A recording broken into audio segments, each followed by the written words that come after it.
Let's take a look at it from the front. See, I got the pigeon toe, knock knee, whatever you want to call it, bow leg ties.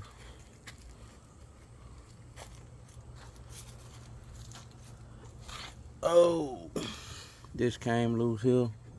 I would, it don't even matter. If you're dealing with this problem, this is what you need to do. This just came loose, just fell out, just completely fell out. Now, drag link repair is what we're doing. Here is where you remove it. Now, I've seen a couple of videos that have told you about a number of ways to get this done. As we all know, there are more than one way to do some things. You know, one person might do it another way. Someone may have a different perspective and notice something uniquely different about it and approach it slightly different. And that's what I have discovered, because the video that I saw, it wanted me to remove this plate right here. Drop that down. Take out the gas tank. Support the steering. And then remove this plate that way. And there was also a big bolt you had to take loose to get to it. But what I discovered, another one told me about, if you get up under here, you want to try and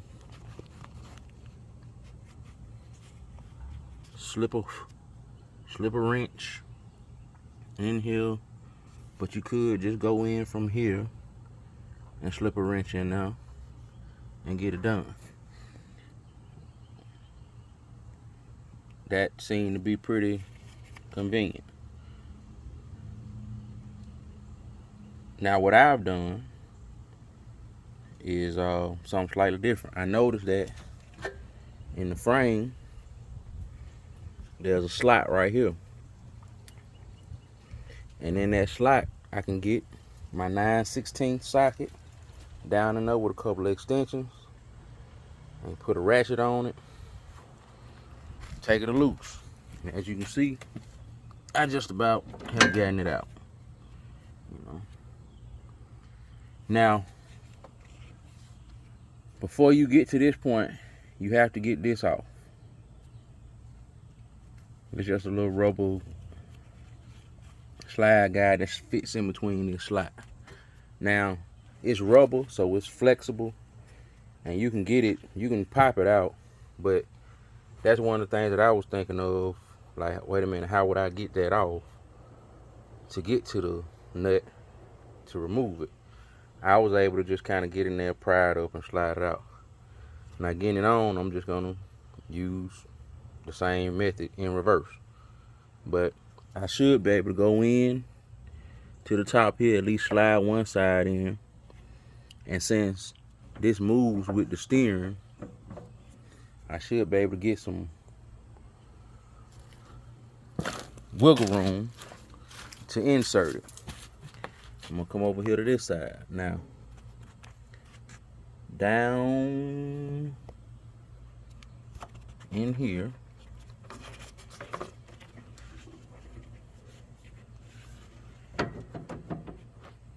if my camera will focus, I'm wiggling the other drag link. Since I have my wheel turned to the left, which is the position of that wheel, that's why that drag link bolt is aligned with that slot. Since this one is in that same position, you don't see it. But once I turn the wheel the opposite direction, after I replace the other one, I can go down in here and remove it. But remember, you got to take this out. Pry it up, pry it out, slide it out. But that's just something that I noticed about getting that drag link on. I finished the task because I really just need to replace one side.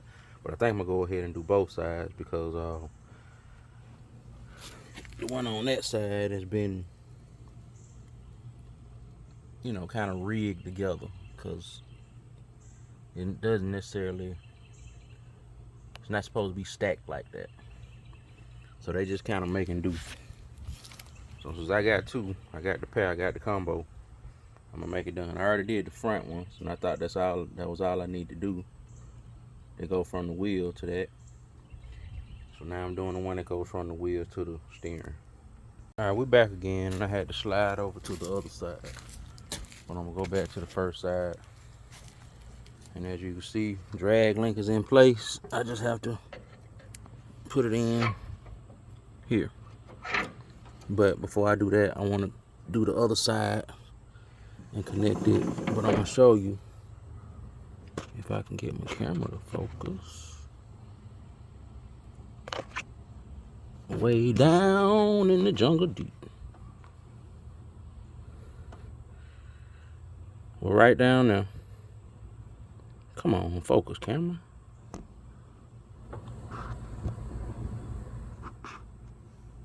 Right there.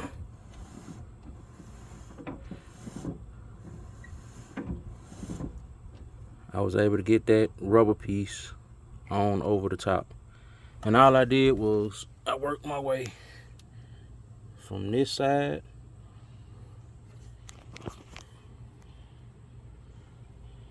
over. And it got a little beat up, but I mean, it's rubber. It's gonna be all right. It's just supposed to slide in place. But it's on top of that. So you need that in between this, and it'll fit in that slot. Now I could have used the old one. The old one was a little more malleable because, of course, it's old. You might want to use a heat gun to kind of soften it up, but you just have to work your way over it from the bottom. Now I'm gonna reiterate. I'm gonna repeat. It's the third way that I discovered how to do it, just through my perspective and my take on it. One way, the gentleman took this off and that, and then removed this brake,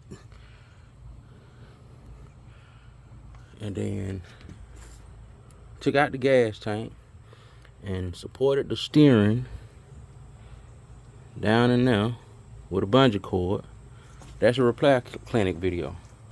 Then they had to go in, and it's a bolt. Yeah, that right there. Had to take that loose to remove this steering that's connected to it. So that's a couple of steps. Now another guy, he just left the plate intact and just reached up over here and like that with a socket and loosened it. And you're gonna need a pair of pliers or a wrench to hold it at the bottom to break it free. But the way I'm doing it, I'm just using this hole right here, turning the wheel so that what I need to work on is accessible. If I can find it. Yeah, it's down there, y'all. It's right here.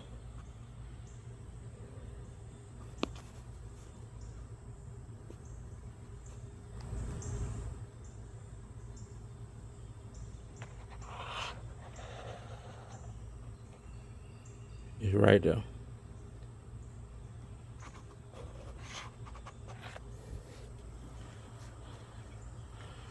All right, so I think it's a 9/16 socket that I put on the extension. I just read it to you. Yeah, it's 9/16.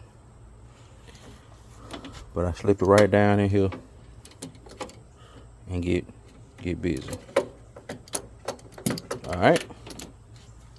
So good luck to you and what you do. Third way.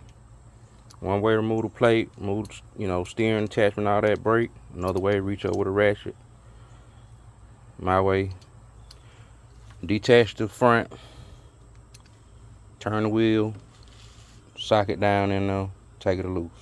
After you remove that, you just have to kind of pry it out. It's rubber, it's malleable, flexible. You can get it done. All right, so this is my technique right here. See, you just may have one extension. And get right down in there, feet on it. I got my crow neck, crow grip, crow bite, whatever you call it, pliers, holding, so that I can loosen. And I pretty much got it loose. I also told you, you gotta get these guys off. So what I did, you can't use a what you call it that's too long. Can't use a screwdriver that's too long. Use one that's to get in and just push up and over, because the way this fits in, that give you an idea. You want to slip it in between right here, and then no, well, it's a plate that's gonna be up under this, right? So it's kind of like it's sandwiched in place. So this plate right here, you kind of want to slip it in, because you can kind of look at the way, that ain't the one, you can look at the way it came out. I slipped it in right here, then I pushed forward and I was able to get right in here like where the screwdriver is, and just pop it right out, and it popped right out of the top. But if you doing this, you handy enough to kind of figure it out. That's just the best thing I could explain it. So there you go. And once again, I'm gonna reiterate for the third time. This is the third way I've seen how to do this. One person removed this plate, dropped that down, took apart the steering, held it up, took the gas tank out, all that, and did it. Another person reached in. They didn't say anything about these little rubber guides or whatever. I mean, and it might be your choice not to put them back in. So I'm just choosing to put them back in since it came with the part. My one side was broken completely, and I didn't want to just rig it back up because this part was not really that expensive. I'll share a link on the video, I guess, to I either got it off Amazon or eBay, one or the other. But I looked at my other side, and this is what they had on my other side, and that ain't what it's supposed to be. So I want mine to kind of match up, since I already did the front, and this was rusting, so I had to, break that loose. And it was 11 millimeter on 10 millimeter on the bottom, well, 10 millimeter on the nut, 11 millimeter bolt. But you see, it's all stacked up, so I just wanted to work right for as long as possible, because I mean, I've done a few things on this mower. Put new tires on it. See my grays on my back, my whites on my front. Did the back first. I rebuilt the transmission because I chose to do it, because one of the wheels was seized and I couldn't get it off of the transaxle or whatever. Put that in there. Put a new line in. Get fuel filter. Filter here. Starter solenoid. Put that in. And I put a new starter in. I got a new ignition switch, but when I was troubleshooting, if it was a switch, and it wasn't the switch, so I just put the old one back in. But I got another one on deck just for when that time comes. Hopefully it won't come no time soon. I think I'll put a new spark plug in it. But if you handle this mower, it's not very hard to work on. Knock on wood, because I ain't had to do anything with the spindles and stuff like that, because I've seen people talk about that. But and I put another seat on it, because the old seat over there and it was coming apart, so I just put another seat on it. But I'm gonna go ahead and finish. I'm gonna reconnect my mower deck down there and put everything back together.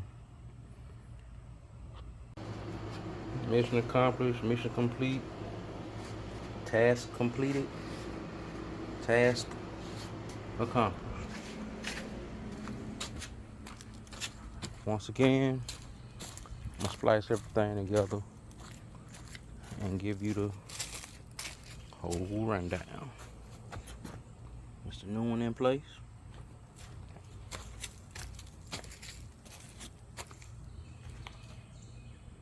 The new one in place. Turn our wheels without them going all over the place. So we good. Some people just reaching out with a ratchet. Some people take that plate off. I just went right down through this hole right here. Push the little rubber cap off. Got it done. Let me give myself a little FaceTime. But dang. Anyway, we got it done. Back in the shop. You can see what it is. It will work happen. But I'm just gonna sign off from What's Your Name? WYN. Because in life, you're given 3 names. Alright? The name you're given, the name you're called, and the name that you make for yourself. So, what's your name? Today my name was Mr. Fix It, because I'm always fixing on something. That's one of many names that I'm called. But salute to you. Happy fixing, findings, whatever you want to do, man. But just be great. Make a name for yourself.